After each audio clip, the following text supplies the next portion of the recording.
మనిషి పొద్దున నిద్ర లేవగానే ఎవరిని తలుచుకోవాలి, ఎవరికి నమస్కారం చెయ్యాలి అంటే మనం తల్లికనో తండ్రికనో గురువుకనో లేకపోతే దేవుడికనో ఏదో ఒకటి చెబుతామండి. కానీ అంతకంటే గొప్పగా మన సంస్కృతి ఏం చెప్పిందంటే, నాయన ఎవరికి నువ్వు నమస్కారం చేయకపోవద్దు, ఎవరి ముఖము చూడొద్దు.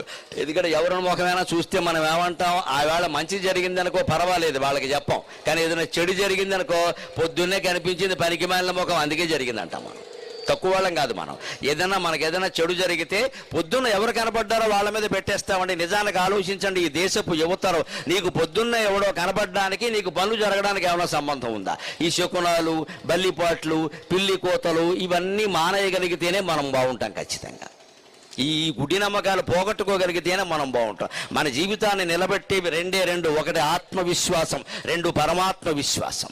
అంటే లేవగానే మీరు ఎవరి ముఖము చూడక్కల్లా ఆశ్చర్యకరమైన విషయం ఏంటో తెలుసా? మన చేతులు మనం చూసుకోవాలి, మన అరచేతులు మనం చూసుకోవాలి, ఎవరిని చూడక్కల్లా. మన అరచేతులు ఏముంది? అరచేతుల్లో శీతాకాలం పప్పర్లు ఉంటాయి, వేసవకాలం చెమట ఉంటుంది. ఏముండదు ఇక్కడ. శీతాకాలం ఏమో తెల్లగా పప్పర్లు వచ్చి ఉంటాయి, వేసవకాలం చెమట ఉంటుంది. మరి ఏమిటి అరచేతుల్లో ఉండేదంటే దానికి ఒక శ్లోకం చెప్పారు. కరాగ్రే వసతే లక్ష్మీ, కరమధ్యే సరస్వతి, కరమూలే స్థితా గౌరీ, ప్రభాతే కరదర్శనం. పొద్దున్నే నీ చెయ్యి నువ్వు చూసుకోవయా సరిపోతుంది, ఇంకెవరిని ఎక్కాల. ఎందుకన్నారు? కరాగ్రే వసతే లక్ష్మీ, ఈ చేతి గోళ్ల చివర లక్ష్మీదేవి ఉంటుందట, చేతి మధ్యలో అరచేతి మధ్యలో సరస్వతీదేవి ఉంటుందట, ఈ అరచేతి మూలంలో గౌరీదేవి ఉంటుందట. ఎక్కడున్నారండి? అంత చెయ్యే ఉంది, ఎక్కడ ఏం కనపడరండి. దాన్నే సింబాలిజం అంటారు. హిందూయిజంలో సింబాలిజం ఎక్కువ. పురాణాల్లో ఏం చెప్పినా ప్రతీకాత్మకంగా చెబుతారు, ఇండైరెక్ట్గా పరోక్షంగా చెబుతారు. మనం కాస్త విశ్లేషించుకోవాలి. చేతి చివరి గోడు లక్ష్మీదేవి ఉంటుంది అనుకుని మనం అక్కడ పసుపు కుంకం రాసేసి కూర్చోకూడదు. అక్కడ ఆవిడకు ఒక చీర కట్టేసి ఈ పిచ్చి పనులుగా చేయాల్సింది. నీ చేతి చివర లక్ష్మీదేవి ఉంటుందంటే అర్థం ఏంటి? లక్ష్మి అంటే సంపద. సంపద ఎలా వస్తుందండి? కష్టపడితే వస్తుంది. కష్టపడకుండా ఏ సంపదలు రావండి. కష్టపడడం దేంతో కష్టపడతాం?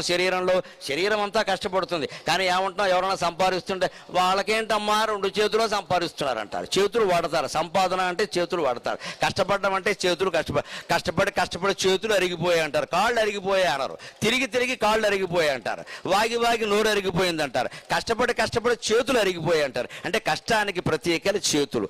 ఆ చేతుల్లో కూడా ఏమి పని చేస్తున్నాయి మీరు గమనించండి. ఇప్పుడు నేను ఇంత మాట్లాడుతున్నా, చేతులే ఊగుతున్నాయండి, కాళ్ళు మెళ్ళు అన్నీ ఊగితే మీరు భయపడిపోతారు, ఈయనకి ఏదో అయిందని. శరీరం అంతా ఊగితే అలాగా చేతులు ఊగుతాయండి అటు ఇటు ఖచ్చితంగా. ఆ చేతుల్లో కూడా అరచేతులే పనిచేస్తాయండి, చెయ్యంతా ఉండదండి. ఈ మైకు అటు ఇటు జరపాలంటే అరచెయ్యే, మొత్తం ఈ చెయ్యంతా అక్కర్లేదు. మంచినీళ్ళు తాగాలంటే 2 చేతులు అరచేతులు చాలు నాకు. ఈ చెయ్యంతా ఊరికే ఉంటుంది అంతే బలం. అందుకే పట్టుకోవడం దీంతోనే ఇలా పట్టుకుంటాం మనం. పైగా ఈ మూత తీసాం చూడండి, ఈ వేలు